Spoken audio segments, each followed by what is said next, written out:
नमस्कार, आशा.com आप सभी का स्वागत है। साक्षात्कार संख्या 601 आज हमारे साथ हैं चतर सिंह जी शेखावत, गाँव है बलरिया। तो दादा जी, टाइम देने के लिए बहुत बहुत धन्यवाद है। जयराम जी की आपको भी बहुत बहुत धन्यवाद।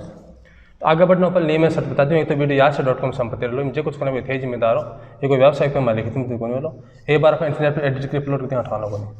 तो शुरुआत करना पारिवारिक परिचय से बताओ, माता पिता का नाम बताओ। मैं चतर सिंह शेखावत जी। पिताजी का नाम संपत सिंह जी। दादासों का नाम ठाकुर सुजान सिंह, परदादा का नाम खमान सिंह जी, गांव बलरिया, गोपाल जी का शेखावत हूँ। मेरा माता जी का नाम? माता जी का नाम भंवर कंवर ननिहाल। दादी जी को याद है? दादी जी का नाम चांद कंवर। और मेरा ननिहाल सोनियासर बिदावत। मेरा ससुराल जो है रायदना जोधा राठौड़ नेसवा के पास। और मैं जो है आर्मी के अंदर था, पहले 1968 में भर्ती हुआ था। तो नाना जी को नाम? नाना जी को नाम कोई बात को नहीं जी, बाद में बताती नानी जी का याद है? नानी जी को नाम याद कोई बात को नहीं। सासुराम नाम? सासुराम ठाकुर नून सिंह जी। और सासू को नाम कोई बात को नहीं। घराना को? घराली को सिरमुर सुप्यार कंवर। टाबर कता ही था? 2 लड़का हैं, दोनों नाम बताओ। एक बड़े का नाम रणजीत सिंह, छोटे का नाम जयवीर सिंह। पोती पोता कता ही? 2 पोता हैं और एक पोती है। बड़े का नाम पवन, छोटे का नाम रघु और पोती का नाम लवी। ठीक। पोती का नाम क्या है? लवी। अच्छा लवी। अब ये बताओ तो पटेड़ा कता हो? मैं 8वीं पास हूँ, अब आर्मी में जा करके मैंने 10th कर ली थी। ठीक है। भाईला बोला बनाया गया? भाईला है कता ही? 2-3 भाईला है। बताओ ना, पुख्ता भाईला नाम बताओ। एक तो डॉक्टर नथु सिंह है, बलरिया का ही है। एक सूबेदार सुरजाराम है, वो भी बलरिया का ही है। ठीक। एक साखू के हैं चौधरी जगनाराम, जो मेरे परम मित्र हैं। जी। अब बताओ और ये ठीक। और ये बताओ कि फौज में कौन से साल में भर्ती है? मैं 1968 को दिल्ली राज राइफल सेंटर में भर्ती हुआ था। ठीक। थारी उम्र कितनी है? मेरी उम्र 71 साल हो गई। 71 साल है। पहले जो थारी भर्ती की जाए दिल्ली के मांगे? मैं दिल्ली राज राइफल सेंटर। ठीक है। बाद में सेवानिवृत्त कौन सी जगह में? दिल्ली से मैं सिक्किम चला गया और सिक्किम से मिजोरम, और मिजोरम से हमें आदेश मिला कि बांग्लादेश की लड़ाई में मुक्ति वाहिनी बन के जाना है। ठीक है। तो हम अगरतला सेक्टर से जो है बांग्लादेश में चले गए। काफ़ी महीनों तक बांग्लादेश में मुक्ति वाहिनी बने। अच्छा। मुक्ति वाहिनी के अंदर हमारा नारा था जय बांग्ला, जय मुजीब, जय इंदिरा गांधी। और 10 दिसंबर 1971 के अंदर एक किला था मैनामती, जिसको फर्स्ट वर्ल्ड वार और सेकेंड वर्ल्ड वार के अंदर जर्मन जापान भी नहीं तोड़ सके। अच्छा।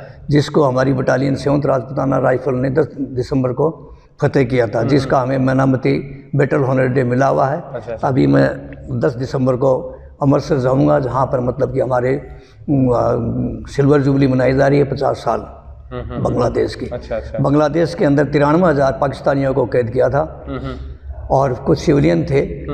उसके बाद में फिर मैं वहाँ चट्टगांव बंदरगाह चले गए, वहाँ से कुछ बचे हुए रजाकार थे उनको। अब बताओ एक सेकंड, अब बताओ 93,000 छोड़े आप गलत करियो सही करियो?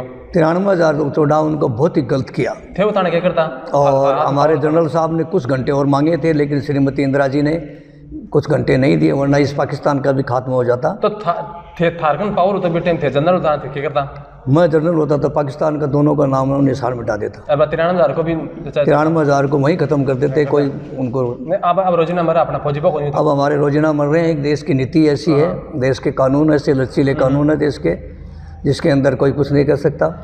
आए दिन उग्रवादी आते हैं, बम विस्फोट करते हैं, लेकिन उनको कोई सजा नहीं है। आंखों गेलो है। बताओ, जो भी कोई उग्रवादी है जो देश के खिलाफ जो आवाज़ उठाता है, उसका ऑन द स्पॉट कोई कोर्ट की आवश्यकता नहीं है, उसको वहीं गोली से खत्म। आपको समर्थन भी करें लोग?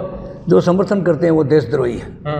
बाकी भी फिर क्यों होना चाहिए? लोग जो देशद्रोही है उनकी संपत्ति को ऊपर गवर्नमेंट को इलाज करना चाहिए, आर्थिक दंड भी लागू चाहिए, अलगाव भी होना चाहिए। हाँ, उनके साथ सब कड़ी कार्रवाई होनी चाहिए। देश के युवा जो है ना, इसी वजह से भटक रहे हैं कि जो विदेशी ताकतें हैं वो पैसे दे देती है और उसके लालच में आकर के देश की जो मुख्य सिक्योरिटी है वो देश को भेज देते हैं। अब ये बताओ, ये टाबर कहीं फौज में जाए, अब तो मान लो कम हो, पहले फौज में जाता ना बड़ा ट्रेन को ऊपर चढ़ जानो, गेला में लोग परेशान करनो, आते टाइम ATM तोड़ देनो, फला लगी ठेले उलट देनो, बदमाश डब्बा। बदमाश फौज में जाना मतलब बदमाश है उसी? नहीं, फौज में ऐसा है कि गांव का बिगड़ा हुआ आदमी जो है फौज में सुधर जाता है, लेकिन फौज का बिगड़ा हुआ आदमी कहीं नहीं सुधरता। यहाँ से जो आदमी जाते हैं हम उनको ऐसी ट्रेनिंग देते हैं कि जिससे वो अपने पूरे बात भूल जाता है। हमारे यहाँ फौज के अंदर कोई जाति नहीं, कोई धर्म नहीं, हमारा एक ही धर्म है, राष्ट्रहित। कौन सा पद से रिटायर किया? मैं क्वार्टर मास्टर हवलदार था, CQMH। अच्छा। 30 सितंबर 1984 को मैं रिटायरमेंट हो गया। रिटायरमेंट होने के बाद के अंदर मैंने राजस्थान रोडवेज के अंदर परिचालक की नौकरी 85 के अंदर ज्वाइन कर ली, और जिसका मतलब कि ये कोई ऐसे आपस के मनमुटाव की वजह से मेरे को नौकरी से सस्पेंड कर दिया गया। फिलहाल जो मेरा हाई कोर्ट के अंदर केस चल रहा है। जीतना तो पैसा मिल जैसी, रुपया मिले या नहीं मिले, जीतना जरूरी है। इज्जत की बात है, नाम की बात। रुपया बड़ी चीज़ नहीं है, नाम की बात, मान सम्मान। देश के अंदर क्या है कि जो आज हमारे देश ने, हिंदुस्तान की जो लोकतंत्र है उसने मतलब कि अधिकारियों को पूरे पावर दे रखे हैं। अधिकारी जो चाहे कुछ भी कर सकता है, किसी भी आदमी को नौकरी से निकाल सकता है। वो ये नहीं देखता कि इसकी गलती है या नहीं गलती है। संविधान के अनुसार काम नहीं करें, ऐसा नीति के अनुसार, संविधान के अनुसार काम, संविधान के अनुसार काम नहीं करते। रोडवेज तो हमारा वैसे भ्रष्ट है, जो अधिकारी हैं उनका पैसे मिलते हैं दुनिया भर के, सबका मामला। तो रोडवेज घाटा में चला है, राजस्थान रोडवेज तो। रोडवेज कोई घाटे में नहीं है। हरियाणा के अंदर पैसेंजर फॉल्ट है। अच्छा। इसी तरीके से अगर राजस्थान में पैसेंजर फॉल्ट कर दिया जाए तो हमारे अधिकारीगण हैं उनकी आय खत्म हो जाएगी, और रोडवेज जो है ना वापस। पैसेंजर फॉल्ट का मतलब क्या है? पैसेंजर फॉल्ट का मतलब ये है कि आप गाड़ी के अंदर सफ़र कर रहे हैं, कंडक्टर ने आपसे टिकट मांगा, लेकिन आपने बोला नहीं हो गई टिकट, तो फ्लाइंग आती है, आपको पकड़ती है, तो आपको ऑन द स्पॉट वहीं जेल के अंदर दे दिया जाए। अच्छा। और आपने पैसा कंडक्टर को दे दिया और कंडक्टर ने आपको टिकट नहीं दी, तो फ्लाइंग वाले उसको पकड़ के ले जाए, उसको जेल में दे दे। यही पैसेंजर फॉल्ट है। कड़ाई को नहीं बात है यहाँ, अपना कड़ाई नहीं है। आज का प्राइवेट बस साले जिसको आगे पीछे रोड पे भागता रहे हैं, परेशान करता है, एक्सीडेंट भी हुए। ये सब हमारे परिवहन मंत्री की देन है। उन्होंने पैसे फिक्स कर रखे हैं काफ़ी। और कहीं तो यहाँ सुनिए कि एक परमिट 20-20 साल है। हाँ चलती हैं, है ना? हाँ चलती है, लेकिन मुझे इस बारे में इतनी जानकारी नहीं है, लेकिन गाड़ियाँ चलती हैं। अच्छा, कई तो कहीं लोक परिवहन के जाए, हम लोग परिवहन भी नाम दे दिया मजाक हमारा कि भाई कई वर्क स्टैंड आऊँ ज़्यादा हुए, क्यों अंधाधुंध भागने ना नहीं है। हाँ, उनकी कोई स्पीड नहीं है, उनका कोई लिमिट नहीं, कोई टाइम टेबल नहीं है, कोई टाइम टेबल। आगे क्या करेंगे, वो भी क्या करेंगे। अभी बताओ आप गाँव जो बल्लरिया थोड़ा बताओ कि कतो बसो क्या? गाँव बल्लरिया हमारा जो है ना तकरीबन 3-3.5 हज़ार वर्ष पुराना गांव है। अच्छा, 300। यहाँ 2 बार तो हमने यहाँ पीछे माता जी के पीछे एक टिब्बा है जहाँ पर बसा हुआ था, तो नदी के अंदर डूब गया था। फिर दोबारा फिर गांव के बसा तो वहाँ फिर उजड़ गया था। फिर हमारे यहाँ शुरू के अंदर एक आदम खां जी मियाँ जी थे। अच्छा। उनका आश्रम है गांव के पास, हरिजनों के मोहल्लों के पास। गांव में कोई भी दुख तकलीफ होती थी तो एक भीमाराम जी मील थे, उनके अंदर छाया आती थी, तो एक पैर से वो वहाँ से गांव से बग करके आते थे, अरे अरे अरे अब बीमारी आ गई, बीमारी आ गई। तो हमारे जो आदम खाजी थे उनको दूर करते थे। उसके बाद में अंदर हमने जो है पाबू जी के, मैंने खुद ने पाबू जी का मंदिर बनवाया। पाबू जी, रूपनाथ जी, माता जी का मंदिर बनाया श्यामियों की ढाणी के अंदर। 1.25 लाख गायत्री का जाप करवाया। वहाँ पर आज वर्तमान के अंदर हर महीने मेला लगता है।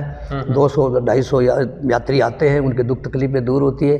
वर्तमान में जहाँ बैठे हैं आपके सामने छोटा सा मंदिर है, ये भी मेरी ही देन है, जो यहाँ फॉरेस्ट डिपार्टमेंट बनाया था। अच्छा। तो वहाँ पर बोले कि बालाजी का मंदिर बनाएं, लेकिन हमारे एक प्रेम सिंह जी दादो भाई थे, उन्होंने आकर के दारू की बोतल चढ़ा दी, तो बालाजी के दारू चढ़ती नहीं है। तो फिर इस तरफ उसका मुँह किया नहीं, वरना उस तरफ मुँह होता। फिर हमने यहाँ माता जी की मूर्ति की स्थापना करवाई। तो एक बात तो होती है, मैं हालांकि बात को नहीं है विवाद है, लेकिन मन लगा है कि दारू बकरिया जब माता जी के बैरू चढ़ाऊँ है, मन लगा है आपका स्वार्थ के चालू करें। नहीं, इसमें ऐसा है कि जैसे मुसलमान है वो ईद के ऊपर बकरे काटते हैं, तो उनका भी कुछ महत्व होगा। उसी तरीके से जो माता के जो है ना बकरा चढ़ता है, दारू चढ़ती है, ये जायज़ है, नाजायज़ नहीं है। हमारे शास्त्र में भी लिखा हुआ है बलि, शास्त्रों के अंदर कोई भी अध्ययन करोगे तो बलि। एक कोई स्थान बताऊं, झारे एक गुगो जी का स्थान है, बस आशा दास जी बाबू जी 100 साल गवन समझ, तो बे कृपा बड़े बामन रहेगा, शामी रहेगा, और बड़े बकरिया चढ़ाता गाँव का। जब बोले महाराज गुगो जी महाराज मत बामण मेरे जैसा कौन, गुगो जी बोले तेरे जैसे तो कोई बात करना तो चाहे कौन, फिर दिन बंद हो आज क्यों कौन क्यों गुगो जी खुद ही बंद, मतलब खुद ने समर्थ था, खुद सही हा साचा बलि बंद करवा दी, बड़े कोई बकरे कौन चढ़ा साला। हमारे गाँव में भी गुगो जी का स्थान है। गुगो जी बहुत ही धार्मिक आदमी थे, जिनके आगे गुगो जी धर्मी लगता है, गुगा धर्मी लगता है, और किसी देवता के गुगा धर्मी नहीं लगता है। अच्छा यहाँ बताओ थोड़ा सा जी आपने आस पास कम भी बताओ जी कई बोले पूरा ब्यूरो है जी कोई नवलगढ़ को और आस पास गाँव को। नवलगढ़ के अंदर ठाकुर रावल सिंह जी थे जो बहुत ही ताकतवर थे, जिन्होंने अकबर को टैक्स नहीं दिया था। अच्छा। तो वहाँ से दूत भेजा गया, दूत आया यहाँ पे, तो यहाँ आकर के उन्होंने बोला टैक्स तो बोला तेरे और तेरे गुर्ड को बोले बात, अकबर को बोले काट दूंगा, भग जा यहाँ से। उन्होंने नहीं दिया। फिर वहाँ ने बीरबल ने उनको कुछ समझाया कि बोले वो ऐसे नहीं मानेगा, बहुत ताकतवर आदमी, काफ़ी वजन था, तो बोले उससे दोस्ती करो। फिर उन्होंने दूत भेजा, राम राम जी राम राम। दूत भेजा, तो यहाँ अपने लवलड़ी जो बसा हुआ है, यहाँ अकबर की सेना आई, तकरीबन 8-10 हज़ार सैनिक लेकर के आए वो, यहाँ डेरा डाला। और रावल साहब क्या नाम इनका, नवल सिंह जी को वहाँ बुलाया और धोखे से पिंजरे में डाल करके वहाँ ले गए दिल्ली। तो रावल साहब की जो और थी वो रामदेव जी की पूजा करती थी, एक टिक्की लगाती थी। अच्छा। तो वो हमेशा ही कहते थे आपने कि ये टिक्की किसकी लगाती है, बोले वो रामदेव जी। बोले तो ढेड़ा देव है। अच्छा। बोले जब आपके अंदर विपत्ति आएगी तब मैं बताऊंगी। तो उन्होंने जेल में लेके दिल्ली, तो उन्होंने पूजा अर्चना बंद कर दी। पूजा अर्चना बंद कर दी तब उन्होंने कहा कि भाई तू बेटा, रामदेव जी ने दर्शन दिया उनकी मिसेज को कि भाई तू मेरी पूजा क्यों नहीं करती, अरे इन प्रण ले जा, प्रण ले जाए। तो बोले मेरी पूजा क्यों नहीं करती, बोले महाराज मैं पूजा कैसे करूं, मेरा स्वागत तो दिल्ली अकबर के यहाँ कैद है। तो बोला ठीक है। तो रात को ही तो यहाँ उनकी मिसेज को दर्शन दिया और रात को ही वहाँ दिल्ली अकबर की जेल के अंदर रामदेव जी ने नवल साहब को दर्शन दिया। बोला भाई उठ, बोले महाराज मेरी तो सांकल जड़ी हुई है, मैं कैसे उठूँ। रामदेव जी ने अपना हाथ के फटकारा दिया तो सांकल खुल गई। बोले अब तो चल। बोला नहीं मैं वैसे नहीं चल सकता। तो बोला ये और जो कह दिए उनको भी छुड़ाओ, तो उनको भी छुड़ा दिया। बोले अब तो चल। बोले नहीं, अकबर का घोड़ा आए उसके ऊपर मैं बैठूं फिर जाऊं। तो रामदेव जी ने हाथ किया तो वह घोड़ा आ गया, घोड़े पर बैठ करके बोले अब तो चल। बोले नहीं, आप नगारा बजाओ, खूनी नगारा, लड़ाई लड़े, नहीं तो ये कहेंगे नवल सिंह बुज़दिल था, भग गया। तो रामदेव जी ने नगारा बजाया, नगारा बजाया तो वहाँ से सेना आई। तो नारनौल तक वो लड़ते डरते यहाँ आए। रामदेव जी ने कहा तो पीछे मुड़ के मत देखना। तो रामदेव जी लड़ रहे थे, सही है। तो नारनौल तक आए। फिर रामदेव जी, नवल सिंह जी ने पीछे मुड़ के देखा था, रामदेव जी का भाला चल रहा था। बोले भाई नवल सिंह हमारा वचन पूरा हो गया। तो बोले महाराज मैं आपको, बोले तुम नवलगढ़ के अंदर मेरा घोड़ा चक्कर काटा हुआ मिलेगा, वहाँ मेरे मंदिर की स्थापना कर देना। फिर वहाँ पर उन्होंने मंदिर की स्थापना की। नवल सिंह जी के एक कामदार था डाला नाम करके, हरिजन थे जात के, उन पर अच्छी दोस्ती थी, उनके नाम से डालाना जोड़ा नवल साहब ने छोड़ा हुआ है। एक उनकी मिसेज थी, उनका नाम था डोली। तो वो नाराज़ हो गई। तो वो आगे बोले महाराज, बोले मेरी तो घरवाली नाराज़ होगी। बोले क्यों? बोले मेरे नाम से तो आपने जोड़ा छोड़ दिया। बोले उनको कुछ नहीं। अरे बोले वह डोली वाली ज़मीन डोली के नाम से छोड़ दे, तो उनके नाम से डोली वाली ज़मीन छोड़ी गई। उन्हीं के वंशज जो नवल सिंह जी थे, जिन्होंने हमारे मुसलमानों को सन 47 में हिंदुस्तान पाकिस्तान आज़ाद हुआ जब लोहारू से यहाँ आ रहे थे। अच्छा। तो वो तो मुसलमानों के विरोधी थे, और इन्होंने जो है यहाँ पर हमारे राजस्थान के अंदर जो देन है ये हमारे खेतड़ी दरबार की, इनकी वजह से यहाँ मुसलमान जो हैं ये रहे हुए, वरना सबके सब पाकिस्तान चले जाते। हरियाणा में नहीं है, पंजाब में नहीं है, तो यहाँ से भी सफाया हो जाता। ये था। इन दो चीज़ नहीं क्या करी, एक तो रामदेव जी व पीरदेव कई बात बताए थे एकदम ऐसा मसीह काम। एक जो वो राजपूत था लेकिन वह भी आपको भी इज्जत में ज़्यादा समझी तो नहीं क्या आज दोनों चीज़ हम देखा तो आता है जगह अपन ना अपना अपने देवता भगवान का बुला जाए, बन लोग जेल में भी चले जाए, लोग बनाते देवता होते कहीं। और एक जगह है जी थोड़ा राजपूता हो जी कह दे भाई बात नहीं कोने जी कोई बात को नाम को व्यवहार को इज्जत को घन के देखना। देखो इसमें ऐसा है, समय का परिवर्तन है। सूरज जो है सुबह उगता है, शाम को दोपहर के अंदर शाम को जाता है। इसी तरीके से जो ऊपर उठता है उसको नीचे गिरना पड़ेगा। इसी तरीके से राजपूतों ने, उनके हाथ से हो सकता है कि कुछ अन्याय होया होगा, उसकी वजह से उनको खामियाजा भुगतना पड़ा, उनका राज चला गया। अभी जो वर्तमान में स्थिति है ये यहाँ पर जातिवाद का ज़्यादा बहुत बोल रहा है। राजनीति के अंदर बोले ये जाट है, ये राजपूत है, ये ब्राह्मण है, ये वो है, मतलब जातिवाद से लड़ते, देश की तरफ कोई नहीं देखता। कई जगह देखा, कई गांव खाली राजपूत, कई गांव खाली गुजर, कई गांव खाली मीणा हुए, तो बोलता हो फिर न्यूनतम जो थोड़ा दबाव गोड़ी पर चढ़ पाते नहीं। ऐसा मैं आपको बात बताऊँ कि ये तो कुछ लोगों की भ्रांतियाँ हैं फैलाई हुई है। जहाँ राजपूतों का इकट्ठा गांव है। वहाँ ऐसा कभी नहीं हुआ कि किसी को घोड़ी पर नहीं चढ़ने दिया। हाँ, ऐसा ज़रूर है, ऊँट के ऊपर चढ़ के नहीं जाने देते थे। अच्छा। उसकी वजह क्या थी कि हमारे यहाँ बाड़ें होती थी, बाथरूम लेटरिन किसी के पास था नहीं। हमारी माँ बहनें जो है ना बाढ़ के पास में बैठ करके स्नान करती थी। सही है। तो मेरा जैसा कोई बदमाश आदमी होता वो सांड पे चढ़ करके ऐसे देखता था वो लेडीज़ की तरफ, तो गांव का जागीरदार कहता बोले उसको साले को नीचे उतारो, बदमाश है वो। तब उसे बंद किया। लेकिन उन्होंने फिर क्या किया कि परिपाटी से बना दिया। हाँ, उसको पूरी जाति को उन्होंने कहा कि बोले ठाकर ऐसे थे ऊँट पर चढ़ा होने जाना। लेकिन उन्होंने उसका निचोड़ नहीं निकाला कि क्या था। थारा गाँव में थान कोई चीज़ की कमी लगे जी? आप जी भाई माता जी का मंदिर है और जी मंदिर और भी है? हाँ, और भी है, हॉस्पिटल है हमारे यहाँ। देखो आपको बात बताऊँ, ये हमने इस गांव का नाम ही देवनगरी बलरिया रख रखा है। देवनगरी, अच्छा। एक माता जी का मंदिर ये है, एक ब्रह्माणी माता महलों की कुल देवी है, आपके पीछे यहाँ से तकरीबन 500 गज दूर है। इसके बाद में झंडेवाला बालाजी है, बाबू जी का स्थान है, और इसके बाद में क्या नाम गोगो जी का स्थान है। उसके बाद के अंदर करंट बालाजी धाम है, सिद्धेश्वर महादेव है, और आदम खां जी का मंदिर है, और भी कई मंदिर। बलरिया गांव है तो बुढ़ा आबादी कितनी है? बलरिया गांव की आबादी है तकरीबन 3-3.5 हज़ार। और पंचायत नारसकैनी का गाँव है पंचायत में? बलरिया नारसकैनी दो। अच्छा। तो थारा गाँव कोई जी और बढ़िया नौकरी में, राजनीति में कोई पिछड़ा सेठ जी कोई है तो हमारे गांव की राजनीति जो है, राजनीति के अंदर बहुत ही कम हिस्सा लेते हैं लोग बाग। अच्छा। कुछ आदमी हैं ज़्यादा बिजनेस में ही, ज़्यादा नौकरी में, ज़्यादा खेती में? नौकरी में है, नौकरी भी है और खेती वेती भी करते हैं। थान कोई कमी लगे गाँव का कोई चीज़ की? गांव के अंदर सबसे बड़ी कमी तो ये है कि हमारे यहाँ शहीद हुआ है, मेरा पोता ही लगता है। अच्छा। मेरे बड़े बाप के लड़के थे, उनका पोता था। ठीक। तो उनके नाम से शहीद जय सिंह के नाम से स्कूल बनाई हुई है। इसके बारे में काफ़ी बार हम कह भी चुके कि भाई यहाँ स्टेडियम बनाया जाए, यहाँ उसकी तारबंदी की जाए, लेकिन प्रशासन इसकी तरफ ध्यान नहीं देता, क्योंकि सबको वोट चाहिए। जो वोट देता है उसका काम हो जाता है, वरना किसी का काम नहीं होता। प्रशासन का काम भी है कोई? तो थान लगा कि थोड़ा सुधार उसी के अफसरशाही का माए? एक हमारे गांव के अंदर सबसे बड़ी कमी यह है गेस्ट हाउस की। अच्छा। माननीय विधायक साहब राजकुमार जी ने काफ़ी साल पहले शुरू में जब जीते थे तब ये कहा था कि मैं 10 लाख रुपये दे दूंगा, आप ज़मीन दो। तो गांव ज़मीन दे नहीं सका उनको और वो बना नहीं सके।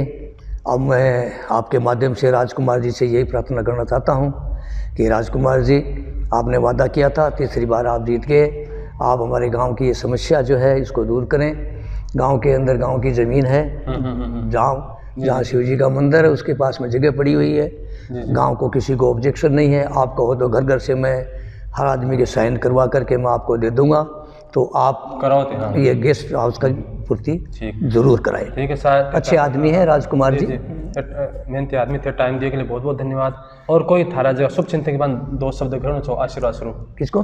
तारा शुभ चिंतक जगह ही, परिवार का ही, गाँव का ही। मैं सभी ग्रामवासियों से नहीं बल्कि सभी देशवासियों से यही प्रार्थना करता हूँ कि आने वाली दीपावली के अंदर सभी हिलजुल के रहे, साथ साथ में सतर्क भी रहे।